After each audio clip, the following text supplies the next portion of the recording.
This is Tommy's Outdoors, episode 36, Rebike with Paul Carroll. Okay, folks, so I was introduced to Paul by one of our mutual friends who told me that, look, there is a guy in Dungarvan, County Watford, who is running a Greenway Cafe or Rebike Greenway Cafe. And he's running this this social enterprise, I think it's called, where he takes the old bicycles, old unwanted bicycles that will otherwise ended up in a landfill. And being bike mechanic, he kind of refurbishes and fixes those bicycles and then donates them to people in need and various charity organizations and so on and so forth. And he said, you got to talk to this guy. So sure enough, I showed up at the Greenway Cafe in Dungarvan. And I sat down with Paul and we had a nice chat about his Rebike and about cycling in general, a little bit about bike mechanics, a little bit about his charity, and, you know, how cycling is good for us and good for you, and how simple bicycles, such a simple, well, tool almost, can change your life. So definitely one of those cycling episodes of Tommy's Outdoors podcast. So folks, please welcome Paul Carroll.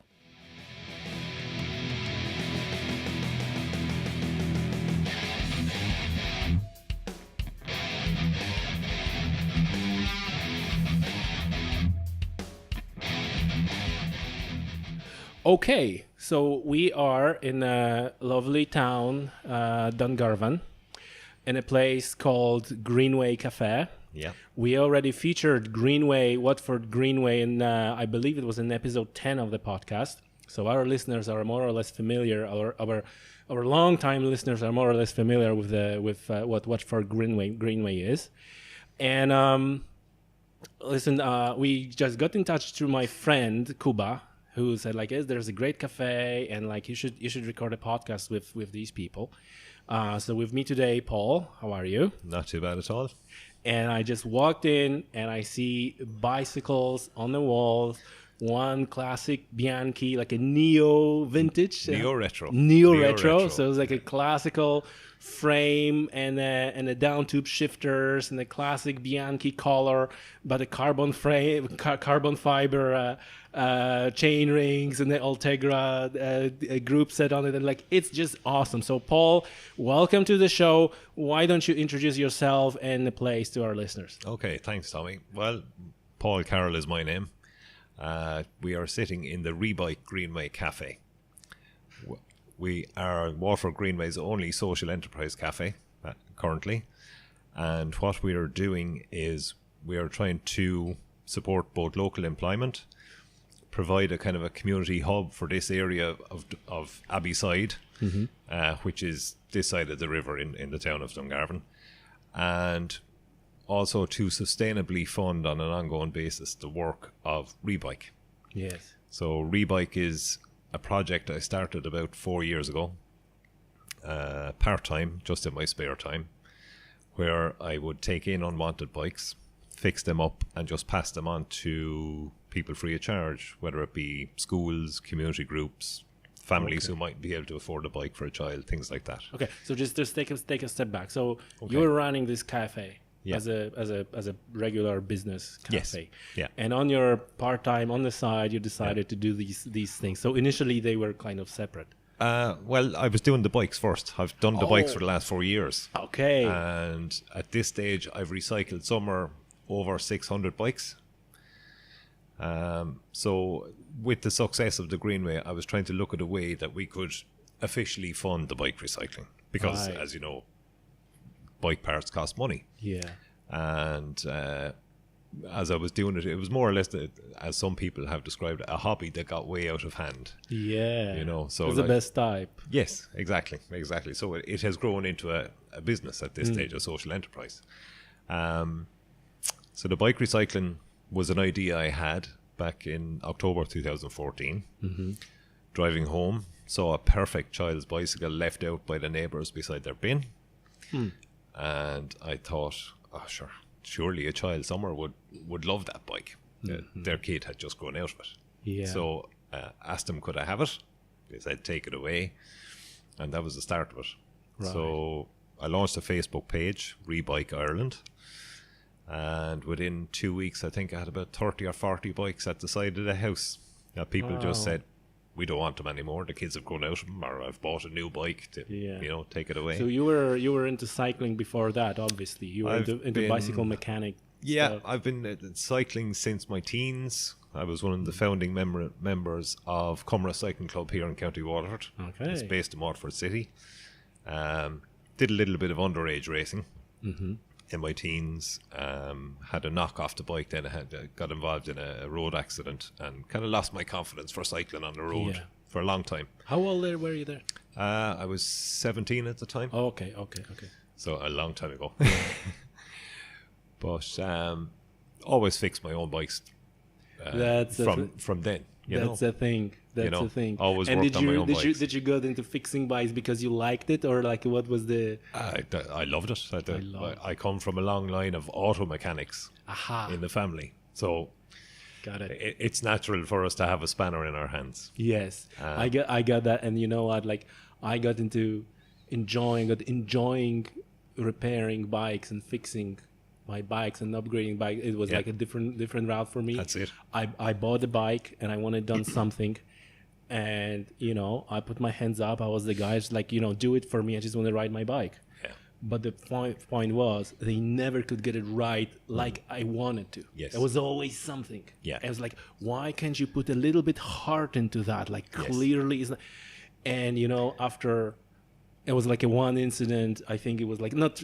It's too much to say an incident. Like in Halifax, I left the bike and they had to do something, and it's gonna be like, oh, they had this scheme that you're paying like $25 a year, and then they repairing the bike throughout the year or whatever. Yeah. So I bring the bike there, and it was like a one day and another day, and 3 days later I got the bike and it was still not fixed, and something else was broken. Yeah. And I said like, well, look, Tommy, it's not rocket science. You can do it yourself. And I started piece by piece completing the tools. Like, right now, I'm not gonna get no one near my bike. Like if it's I have to fix it, I'll fix it myself. So I completely like this is what I'm asking, how you get into that. Yeah. Because this is the route I got. Like when you want it done properly, do it yourself. It's not rocket science. Get your bikes done, get your tools, and it's like a lot of enjoyment out of them doing these. Absolutely, these things. Absolutely. Like when you do race, as I did in my teens, you wear parts out very quickly, or you damage parts if you have a fall off the bike or something like that. So you learn very quickly. You can't just spend money going to a bike shop and ask them to fix it. You will learn by trial and error how to fix something yourself, and it just grew from that. And especially like when you're racing, you have this element that things need to be tuned in to your liking. You're trying to, and you're never gonna achieve that because these guys in the shop, they're doing like 10 bikes a day. It's like just another in line. Oh, boom, boom, there you go.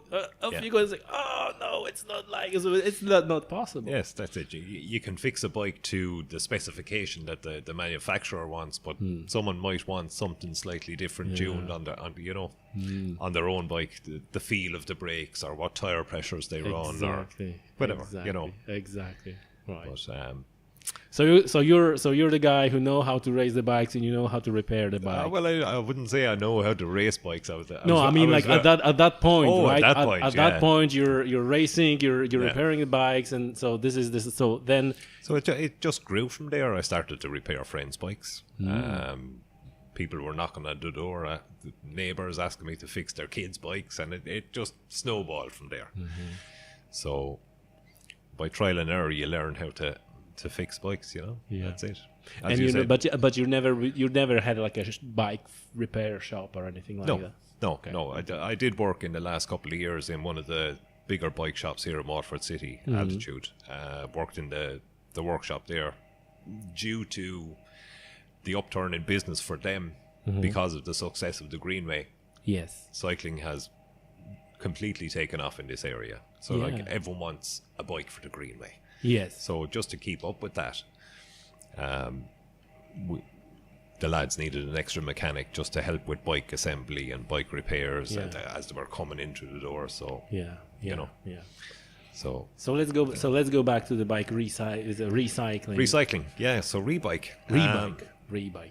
So Rebike was just a name I came up with myself, and the phrase I started the Facebook page that night after taking in that original child's bike. I thought also there was like straight away like, oh, this is what I'm gonna do. It was just an idea that I'd do in my spare time, and that's what it was for a long time. So I came up with the phrase, don't recycle it, rebike it. And it kind of stuck. Right. So, people still quote it to me. Very catchy. It was just an idea. Maybe we'd get 10 or 12 bikes. We'd make 4 or 5 good ones out of it. And that'd be that. It's like that. So we're getting bikes like it completely down, not completely, but the damage, and you're just basically scavenging parts of it. That's it. You could use 2 or 3 bikes to make one good one. The whole idea was to stop bikes that were mechanically salvageable going to scrap or going to the dump and passing them on to someone who might be able to afford a new bike. Because the bikes are expensive. They're an expensive piece of equipment nowadays. And it just grew from that. Word started to get around. I worked shift work in a factory at the time, and in my time off I was working on bikes, and more people were coming to me either individually or from organizations asking for help, asking if we could provide a bike for someone. And it just grew and grew and grew. RTE did a small feature on Nationwide in early 2017, I think, and it just exploded. It took me about 6 weeks to reply to all the voicemails and the emails and everything after that small 7-minute television segment that they broadcast. All the time in the background, Waterford Greenway was developing. They were extending it, and it was just a seed of an idea in my head at the time. Could a business support the bike recycling? Because I was only doing it part-time, and I wanted to do it full-time, Got it. And that's where it grew. So the opportunity arose. I saw this old premises here, and I said, should I make a handy little coffee shop, Yes. And here we are today. Yeah, that's fantastic. And so you're saying you're not selling those bikes, or you're selling those bikes? No, we don't sell bikes. You're just giving to. We were to giving people. them out to community groups, schools. They might. Perfect example would be St. John's Special School here in Dungarvan. They work with kids and teenagers with special needs. Yes. They wanted to bring the kids on the Greenway. They contacted me and asked, could you make us up a few bikes for the kids to use? So I fix a van load of bikes, I drop them to the school, off they go. Wow. Service the bikes, make sure they're roadworthy, replace any parts that are worn out. So there is like a charity element into that. Really. Not charity, it's more a community initiative. Yes, people are giving in bikes, and they're happy enough that the bikes are going to new homes and stuff like that. Sure. But I suppose a sense of charity would drive it, but it isn't a registered charity or anything. We're a business like anyone else with bills and rates and wages and all the rest, but we're a social enterprise in that the business is here now not purely to make a profit, but to support this idea that we have. Got it. And how you're selecting people who are getting those bikes? Are you just giving that to the like you said, like a communities, and then they know who's in most needs, or is it like people can show up and say like, hey, I need a bike, and then you look at the guy, it's like, well, I think you can afford the bike, go away. Most requests come in through organizations, or it might be a friend of a family who might be in great might be having financial troubles and stuff like this, and say, look, they have a 7-year-old son and he's mad to learn to cycle, but they can't afford to buy him a bike. Would you be able to help out? It's usually through representation that people will contact me. Got it. So but you're okay, got it. I was just wondering, how you're making sure. Like, did you ever come across people who try to take advantage of a? Once or twice. Okay. Yeah. Generally, people are kind of good and they understand that what we're trying to do is help people. A couple of times I have had people kind of approach me, and I kind of figured you're just looking for a bike for free, or Yeah, exactly. That's my thinking. we do get a lot of requests asking, do we sell bikes? And we don't sell bikes. What people have done in the past is, say, if someone has a teenager going off to college, and they know if they buy a bike for 300 or 400 euros, the bike would be stolen within a week. To say, look, will you make me a bike for 50 euros? Right. For them to get to and from college. And I'll say, yeah, that's fine. That contribution of 50 euros will buy me a stack of brake cables or half a dozen tires to fix the next few bikes. Yes. And they're quite happy with that. But we don't advertise bikes for sale or anything like that. So Got it. So you're trying to keep it keep it real. yes, Keep it real like for people who need. There are plenty of bike shops that you can go to if you want to buy a pre-owned or a second-hand bike. And I would prefer not to be in business kind of against them, because nearly all the bike shops in and around the Waterford area and South Tipperary, Clonmel, some in Cork, Limerick, they've all helped. They've given me tyres, they give me bike parts that Got it. You know, So you don't want to even have a shadow of competing with them, because they're your allies rather than competitors. That's it, exactly. As the saying goes, don't bite the hand that feeds you. Yes. And so I presume that their attitude is pretty positive. They like what you're doing. Absolutely. Yeah, there's great support. People. And is it like a majority? Is it like a kid's bike, or is it like all? It's a mix. We could have a request for a child 3 years of age that someone is trying to source a balance bike, or we might have an adult. We do deal with organisations that look after adults with special needs or with acquired brain injuries or intellectual disabilities. There's an organisation in Watford called Employability Matters that will find them a part-time job. Sometimes the job mightn't be on a bus route. Yes. So they need transport to get to their job. So they would be in contact and say, look, we have a gentleman, he's 5'10", would you have a bike that would fit him? And, wow. They'll send them off to learn how to cycle with one of the local appointed cycling instructors. Yes. Once he's able to cycle in traffic or cycle on the road and he's able to cycle, I'll have a bike ready for him. Off he goes. Wow, that's fantastic. That's very. I mean, like, that's very important what you're doing, because there's a lot of people who can get into cycling where otherwise they couldn't. Did you have that? Like, people coming like, hey, Paul, like, if not for you, I would. There have been a couple of instances where I know that the bike has had a dramatic improvement or made a dramatic improvement to people's lives. Through something as simple as a bike. Like, it's something you wouldn't think of. One I always mention is a gentleman who had intellectual disability, who spent the majority of his time in psychiatric care. We provided him with a bike, and after a period of time, the supervisor who looked after him came back to me just to give me some feedback and said, look, this gentleman has gone from spending 3 weeks a month in psychiatric care to spending a couple of days a month in psychiatric care, and has lost a significant amount of weight as well. So it improved his mental well-being, it improved his physical well-being.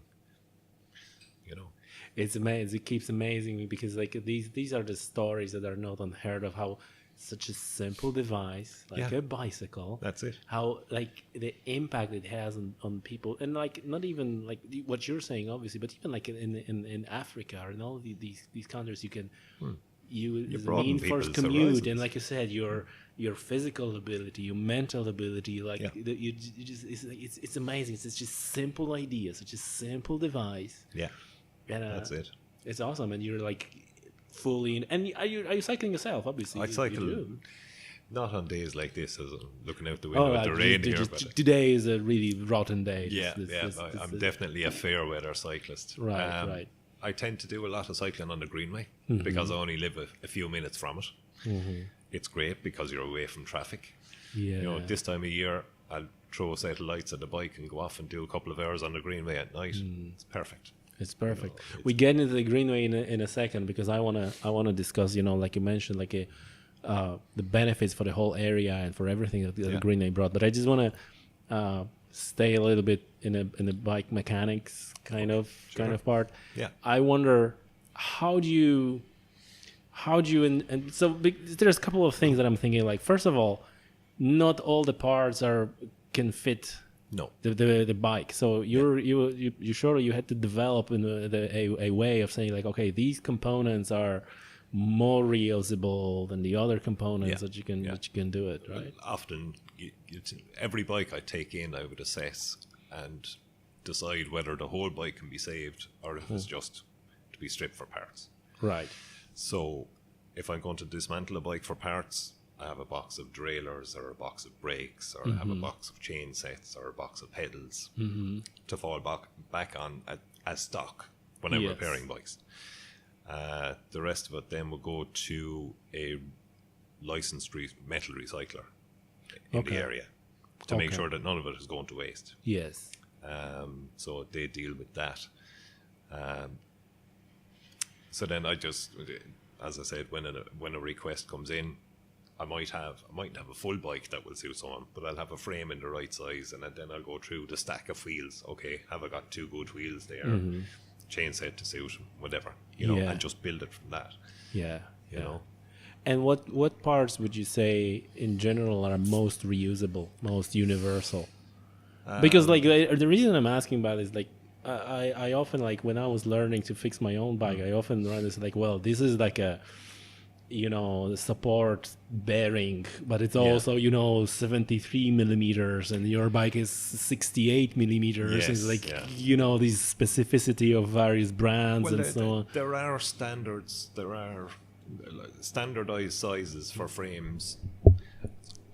The likes of the mountain bikes would have a standard width bottom bracket, and most of them will be the same kind of tread pattern. Yes.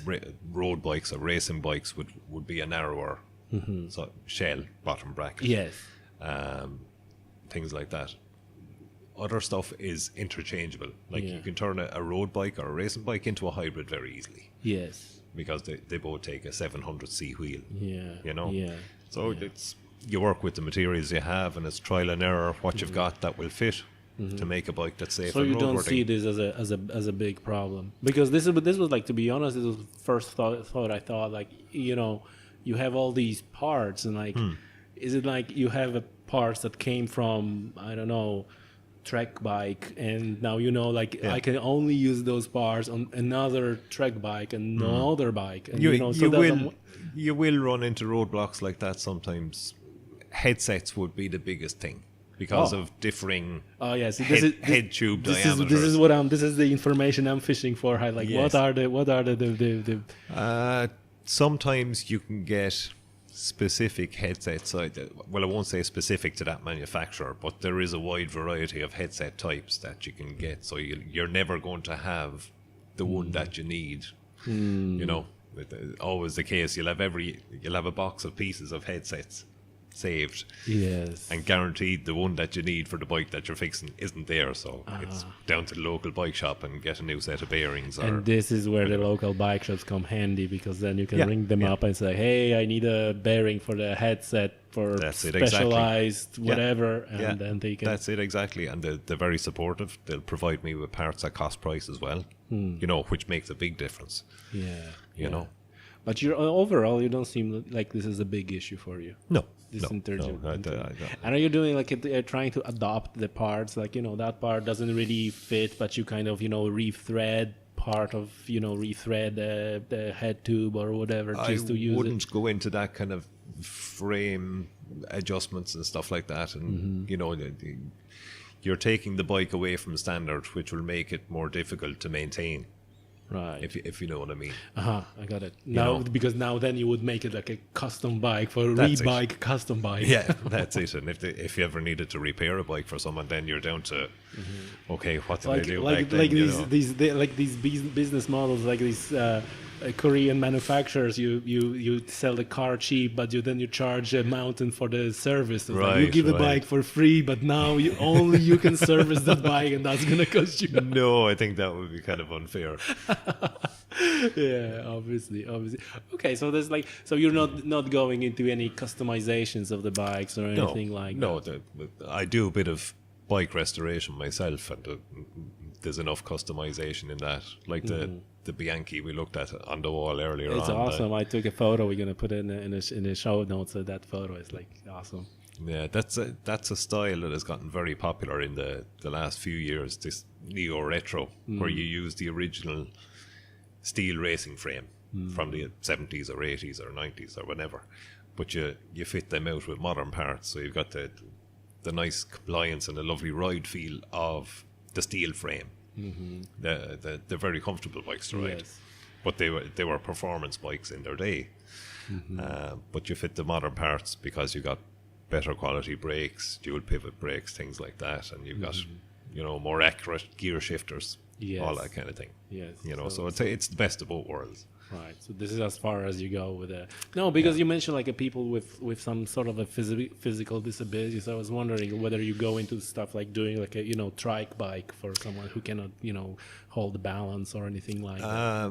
How we've gotten around that in the past is by fitting oversized stabilizers to bikes, which, although it wouldn't be as stable as a trike, it does allow an adult who might have balance issues or something like that to cycle a bike, because they've got that added security of the bigger stabilizers. Because you can buy stabilizers that will fit up to a 26-inch wheel. Right. I did one recently actually for a lady in County Tipperary who wanted to go back cycling. She had taken a fall and broken her leg at some point. Wow. And that had to be serious fall. While she didn't have any kind of a balance issue, her issue was that she was not confident getting on and off the bike, that it might fall because she could end up injuring herself again. Yep. So her daughter had actually tracked down this massive pair of heavy duty steel stabilizers that nearly weighed as much as the bike itself. But they sat out maybe 30 centimeters either side of the bike. And they gave her that confidence and that security to get back on the bike. And off she goes. Off she goes. She's waiting for the good weather to come, and she's gonna head straight for the Greenway. Right. That's fantastic. And are you also making people aware of the importance of the bike fit and because this is the reason I'm asking is a big theme at the time on the podcast when I was saying people, get yourself a proper bike fit, because and I think it's especially, so I'm wondering what's your take on that, because I noticed that there is a lot of physical damage also that people can do it on the bike if it's not properly fit, and lower back damage, shoulder damage, overuse over periods of time, and that was we say get the bike fit, get the proper bike fit, make sure everything fits. How you what's your approach to that, and how you're getting over these? Well, first of all, with the majority of bikes that I would supply, they'd be for kids. Okay. So I would work from a general age group. Say, for example, a 20-inch wheel, a BMX style bike, will do a child from maybe 7 to 9 years of age. A 24-inch wheel bike will do a child from a tall child who is 7 up to an average sized height child who is 12 years of age. So we use that as a general rule of thumb starting off. I would ask people then, is the child small for their age? Are they tall for their age? So you can kind of gauge then, and you can play around. You'd often try and get the child to sit on the bike, and then at that point that the bike fits them, or is too big or too small. If they can safely stand over the frame. Yeah. Things like that. Bike fit, I think, comes more into play when you're doing a lot of serious cycling or spending a lot of time on the bike. True. True. Kids are adaptable and they're very flexible, and we as kids rode adult bikes, and we rode bikes that were too small for us. We rode whatever bike we could get our hands on. Yes. Yes. Um, I but, remember stories like my girlfriend was telling stories. She was taking her father bike and she was riding like under the frame because frame was so big. So she was like put one leg through the gap under yeah, the top bar. and cycle that way. Yeah, It was yeah. all right. We've done it. We've all done it as kids. You know, just to get to cycle a bike. You know, whatever was available, you cycled it. I do think, from experience, bike fit is very important. I had some spinal damage from a road traffic accident in my mid-20s and eventually had spinal surgery, and following that I did go for a bike fit because I was getting back onto the bike. Yes. As a means of getting fit, and as well for my mental well-being as well. You know, it was good for kind of clearing the head and you know, dealing with stress and things like that, which I had a lot of at the time, at that time in my life. So I went to a guy who was John Phelan, who's a great guy. He's a combination. He's a physiotherapist, but he's a cyclist as well, and I think he does triathlons and kind of quest adventure race and stuff like that. So the physiotherapy that he does is very much tailored towards cycling.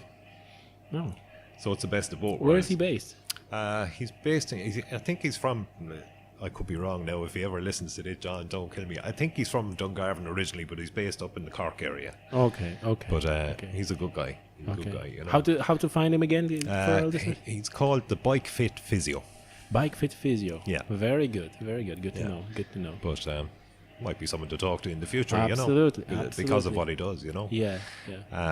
But yeah, I went to John a couple of years ago, and he set me up on my bike, which is an old steel bike, of course, nothing modern. Yeah. Today is a theme of a steel bike. Like the whole day is a steel bike. Yeah. The motto for today, you're saying for today, is steel is real. Steel is real, yes. Yeah. Anyone who's into the old racing bikes or the old mountain bikes or any of those, you know, steel is real is almost a motto. Yeah. You know. Yeah. They have a longevity and a durability, and they last. Like, we've got a 30-year frame hanging on the wall here, you know, that I still cycle. Yeah, you know? Exactly. Will I still be able to ride a 30-year-old carbon fibre frame? I don't know. No, I don't know. Yeah. If it's not been dropped, and yes. depends on the life. If it's had a gentle life. Yeah. Although I don't know what's a deterioration of the carbon fiber during the time, like sunlight and all that. Yeah, I'm not sure. That's beside the point. But you're saying that no, it's good. It's all about these side stories. I love them, so that's all right. But you're saying like you went for that bike fit for yes, yeah, and I would recommend anyone who's going to be serious about cycling or spend any kind of time, long periods of time cycling, for your own physical well-being and for your physical safety and to avoid injury, to get a proper bike fit done. Like there are plenty of people around. Yes. You know, who are qualified bike fitters. Some are better than others. You find one that you're happy with. You know. And you're right. You said the right thing, that if you're, as long as it's, because it starts as a leisurely thing, right? I go half an hour here, half an hour there. Then it's maybe an hour. That's it. You start to like that. Yeah. You go bigger ride, and then you're going into the local club, and you maybe start doing twice a week. Yeah. 2 hours. It's 4 hours a week, and then you're going longer on the weekend. So it's like your 5 hour cycle on the weekend and your 2 hours in a week, and then all of a sudden you're spending a lot of hours on the bike. And if your position is like compromised in any way, you will eventually do yourself damage. Yeah, you know. Yeah. So it is important. So you're not really dealing with that sort of issue. No, we wouldn't come across that kind of stuff. You know, like most of the bikes that we would provide would be literally just for leisure use. Someone trying to get back to fitness after illness, purely for transport. Yes. You know, or for kids to get into cycling. You know, that would be the majority. We wouldn't have people approaching us looking for a racing bike because they want to take up racing but can't afford to buy a racing bike, you know, that kind of way. Sure. But surely there are people who started with the bike that originated, you know, in your shop, and then they possibly. I'd like to think so. That someone has been bitten by the cycling bug. They've gotten a bike from Rebike through whatever channels. they've taken up cycling, they've enjoyed it, and they've gone on to become a more full-time cyclist, I suppose. Yeah, that'd be great to think, you know. That's fantastic. I have another. Are you commuting by bike? I don't at the moment. I will in the summer because I'm about. Oh, I'm about 25 kilometers away cross country. Yeah. Got it. You know, I had a, don't want to say pleasure because it was opposite to pleasure, to drive in Dublin in a pretty heavy traffic. Yeah. And not much fun. Look, I'm fan of bikes, right? Yeah. And I fan of cycling, and I think that a lot of people, a lot more than they do, should use a bike for commuting and all that. But I can understand how people stuck in traffic hate cyclists.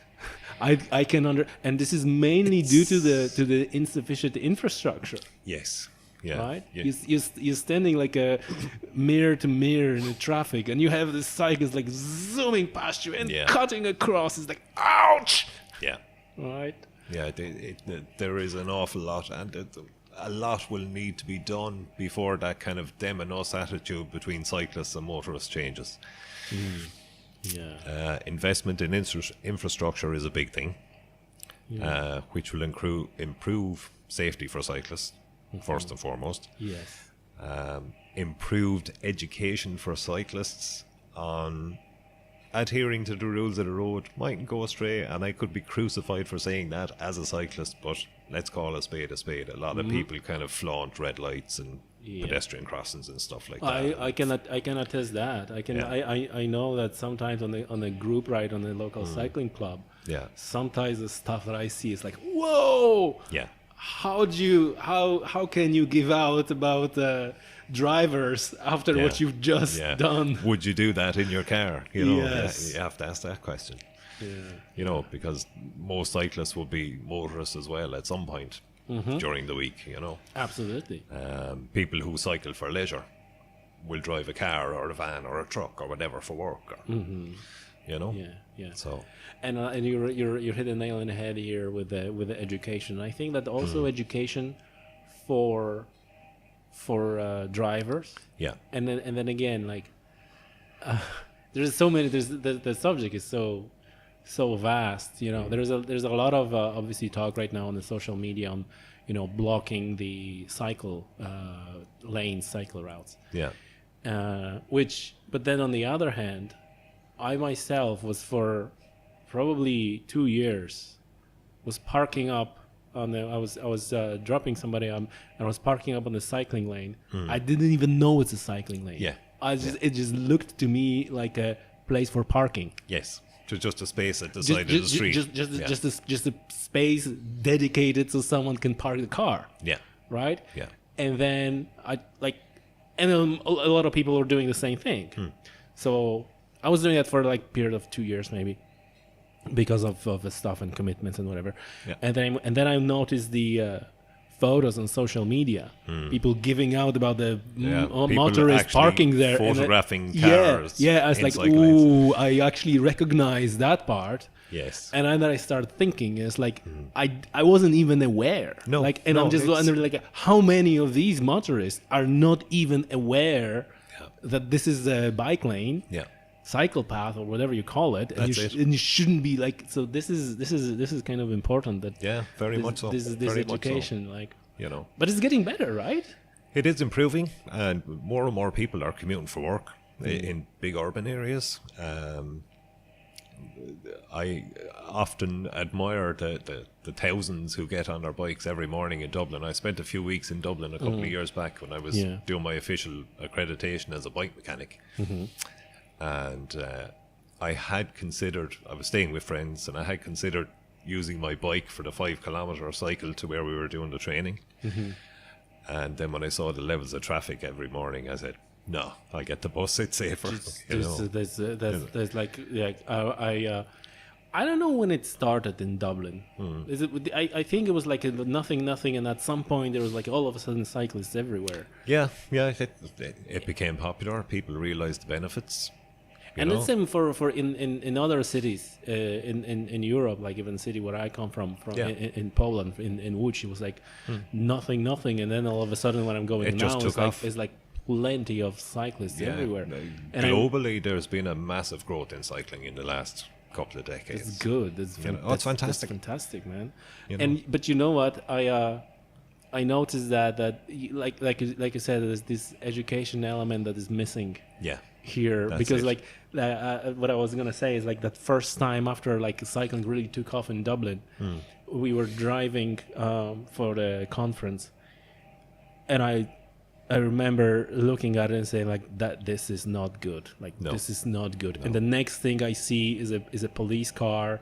And a girl is sitting on the pavement, you know, holding her head in the hands, and the bike kind of like, you know, further away, Mangled. On mangled. The ground. And oh no, and like, you know, 20 minutes later, similar story. Like, oh, that is really not good. Yeah.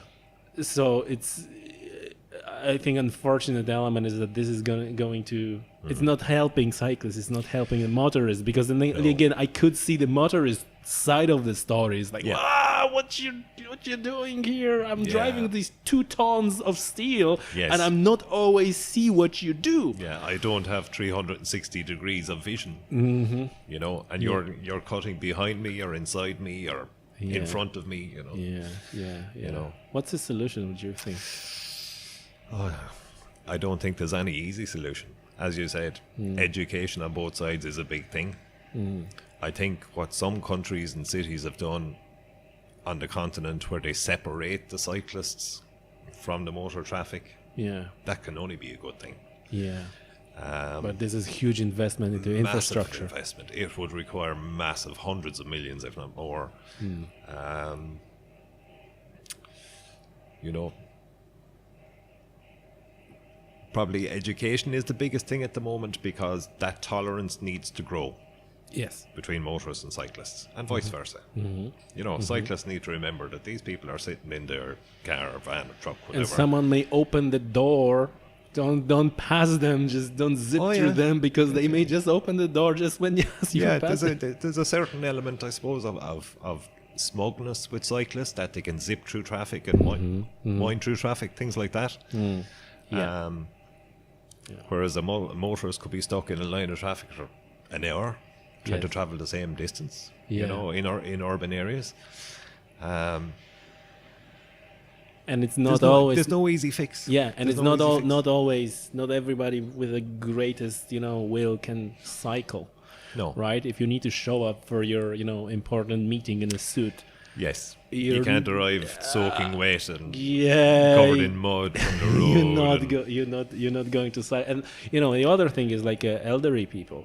Yeah. Quite often the car is like the only way. It's Yes. not realistic to expect that, you know, like elderly lady will hop on a bike and cycle 10 kilometers. Like, No, whoa. there are definite exceptions, like that lady I mentioned with the stabilizers, who was very enthusiastic about getting back on her bike. Yeah. But it's not the solution for everyone, so there has to be public transport or improvements.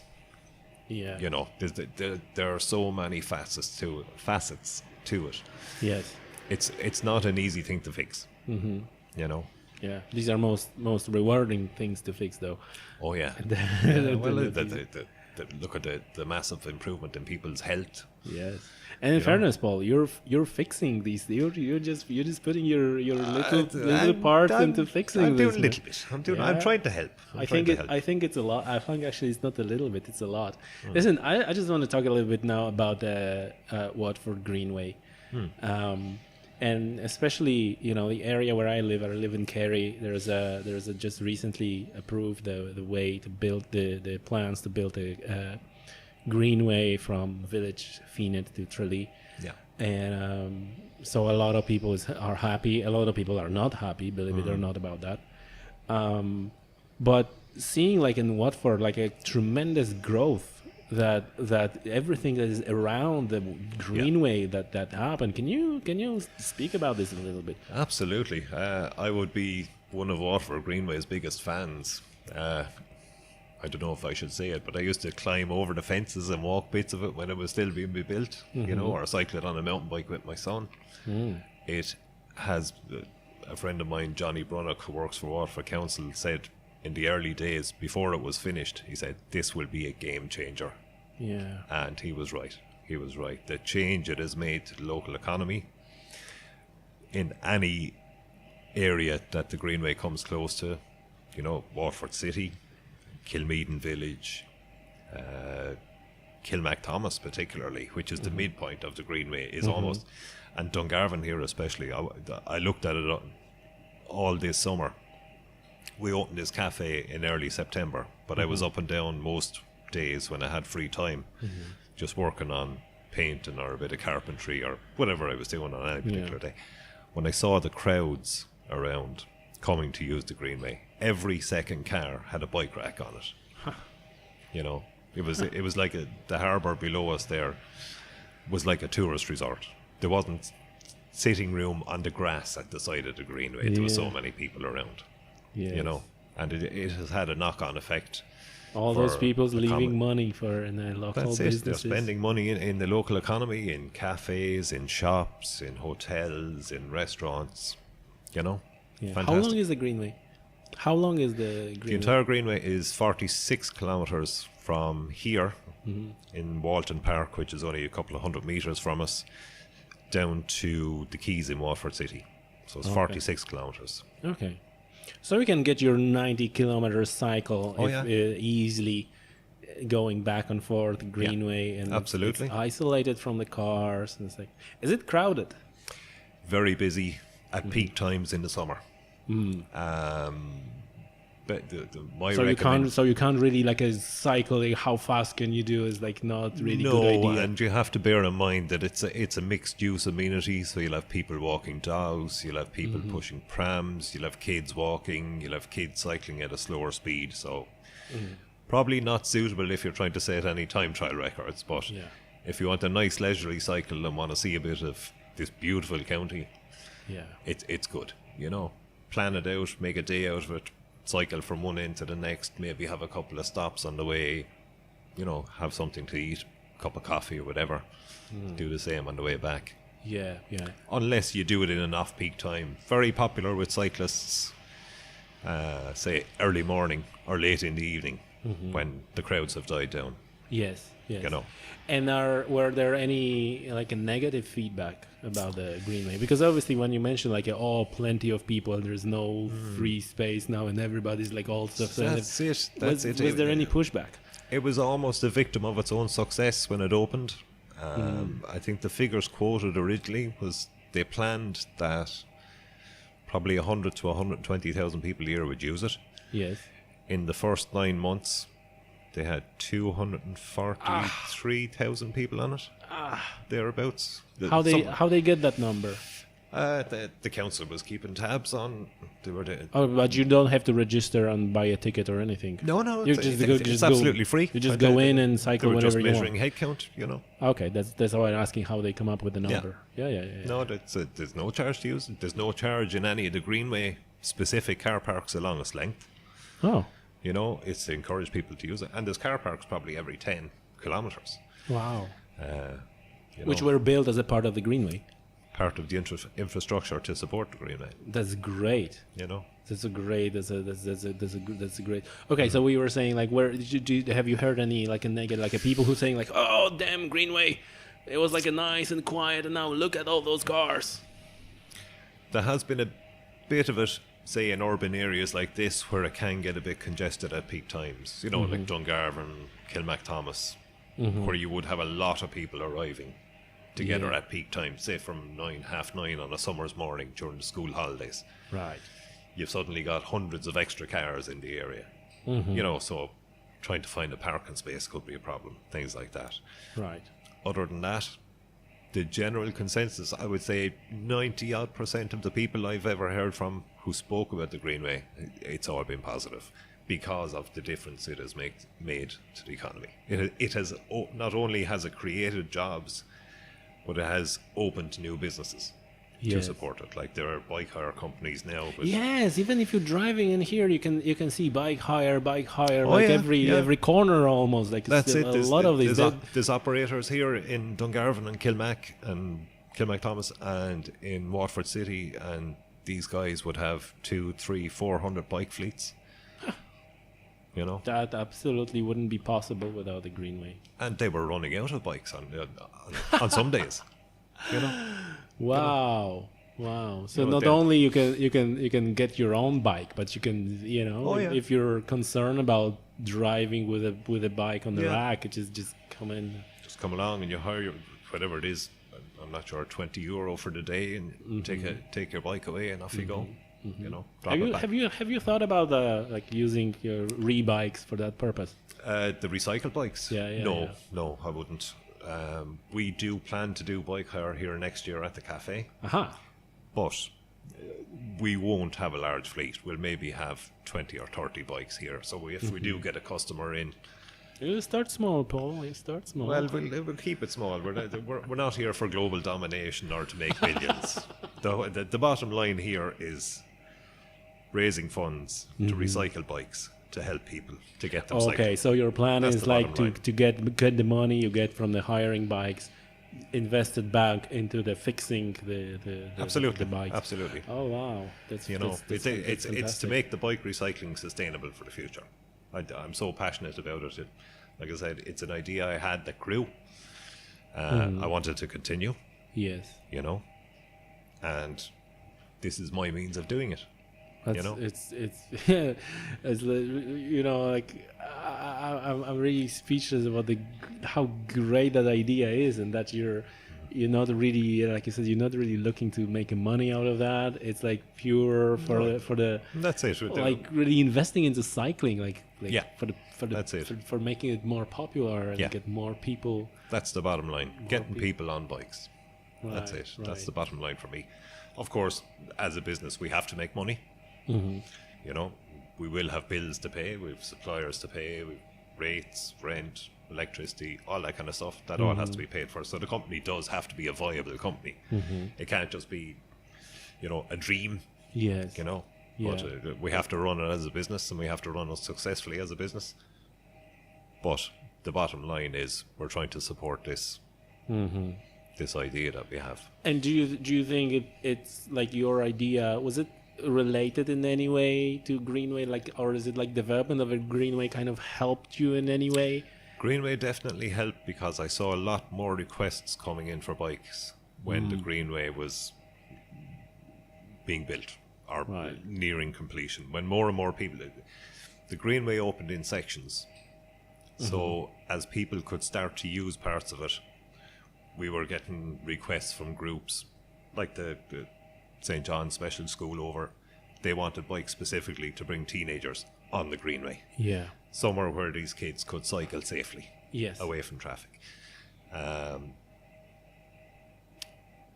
So we did see an impact on what we were doing with the bike recycling The interest grew. that you could relate directly to the Greenway. You know, Oh, that's great. So listen, if someone has a bike that is like not suitable for them anymore, or broken, or they're not cycling, or the kids grew like, and they're kind of in an area, yeah. what should they do? How they should like find you? They can find us with both Rebike Ireland is the main Facebook page for the bike recycling. Rebike Greenway Cafe is the Facebook page. We're all over social media.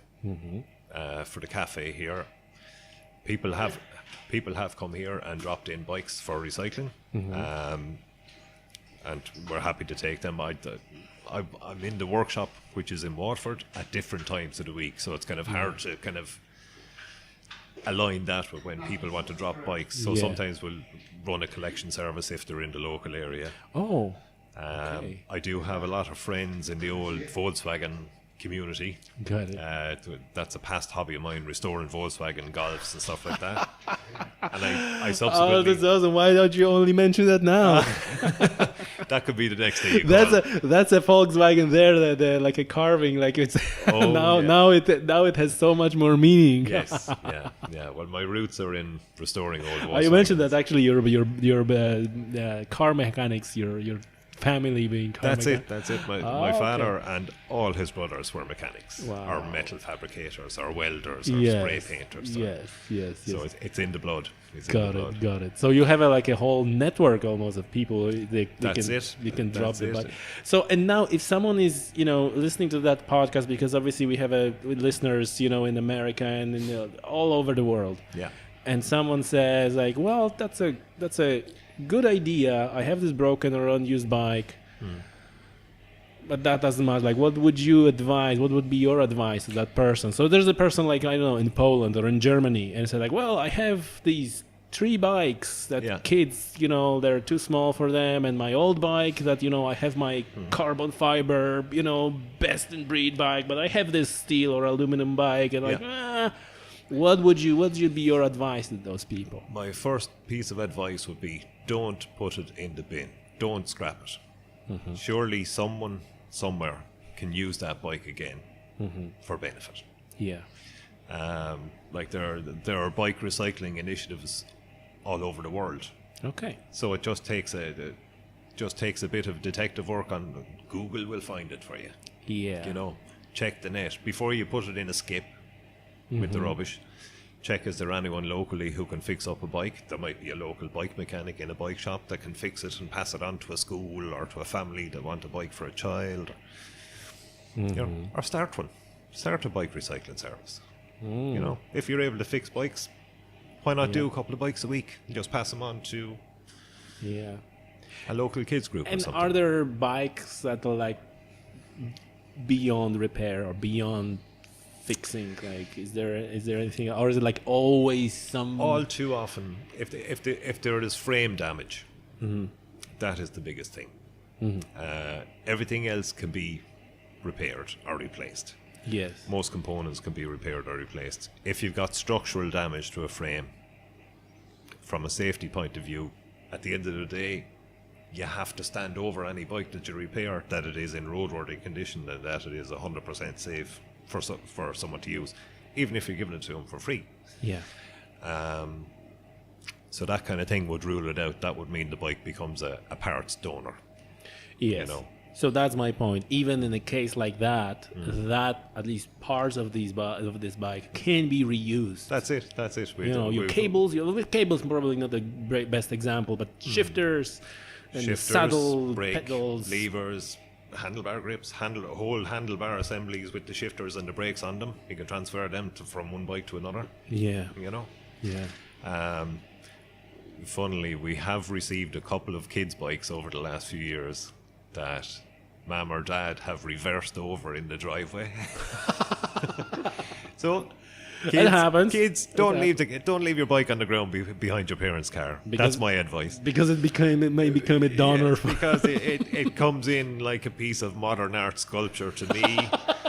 And I say, right, okay, the cranks are straight, and okay, the front wheel is fine, the handlebars are fine, the rest of the bike looks like a plate of spaghetti, but we save what we can. You do those bikes. We do get a couple of those from time to time. Yeah. And are you checking the parts that are wearing out for wear and tear? If you're like like a chain sets and the cassettes. Always every bike I do a full check on. Okay. So So you mentioned, just want to quickly touch on one thing. You mentioned like your certification as a certified bike mechanic that you've done. Can you tell us a little bit about that? Like how to become a certified bike mechanic? Okay, so basically anyone can walk in off the street and do the training. It certainly helped that I had probably 3 decades of repairing bikes That helps. under my belt. That helps. But is it like an organization that does that? It's City and Guilds, which would be a certification authority throughout Ireland and Britain. Okay. It's a City and Guilds Institute. So you get a qualification to say that you are qualified to a certain level as a bicycle mechanic. You are now fit to work in the bicycle repair industry. You have enough knowledge to repair a bike safely and build a bike safely from a box of pieces. You can check a bike for safety. You can do all these different things. You know, you can go on to develop it, and you can specialize in things like hydraulic brakes and hydraulic suspension for competition mountain bikes and stuff like that. Okay. But the basic certification starts you off with building a bike, fitting accessories, tuning a bike, repairing brakes, repairing gears, aligning gears, all that kind of stuff, building a wheel. Yes. You start off with spokes and a hub and a rim. You build your wheel, you true it, you dish it. You know? Okay. And is it difficult, the exam? Is it finished by you passing the exam at the end, right? Yes, well, it's a kind of continuous assessment. There is, where I did it in Dublin was with Roher, who have they run this course either as an intensive 2 weeks, you stay up there for 2 weeks and do it, or you can go up, I think it's 1 day a week for a few months and do it over a period of time, and you'll do one module at a time, train in that, and then you're assessed on that. Then you'll move to the next module, train in that, and you're assessed in that. So you kind of, everyone that's in the class, and they deliberately keep the classes small, so there might be only 4 or 5 or 6 in each class, so that you get plenty of time working on the bikes. You're working together with other people. You can help the guy beside you if he's stuck on something. And it kind of builds that kind of camaraderie as well. Yeah, and so there's like an educational element, like from a feeding off each other as well. That's it, exactly, Wow, that's great. Listen, Paul, that was a great conversation. It's great to be able to, first of all, talk to you and spread the word about such a fantastic Thanks initiative. for having me on. Much appreciated. You already mentioned a couple of times how to get in touch with you, and we're gonna put it on in the show notes. But usually at the end of the podcast, we just could you once again tell everyone all the means of contacting you, your cafe, and how to get in touch and how to get involved. Yeah. So the easiest one is we have a website with a contact form on it. It's rebikeireland.ie. Fairly easy. That has a contact form on it where if you're wish to request a bike or to pledge a bike that you no longer need, you can do it that way. You can always send us a message through the Rebike Ireland Facebook page, which is specific to the bike recycling, or Rebike Greenway Cafe, Abbeyside, Dungarvan. That's the Facebook page specific to the cafe here, and they all link together. So awesome. I keep an eye on them all the whole time, so I will contact you. Please bear in mind that I'm one man fixing bikes with a very long list of requests, so I will get to you eventually. Eventually. Yeah. That's fantastic, Paul. Thank you very much. Tommy, thanks a million. Much appreciated.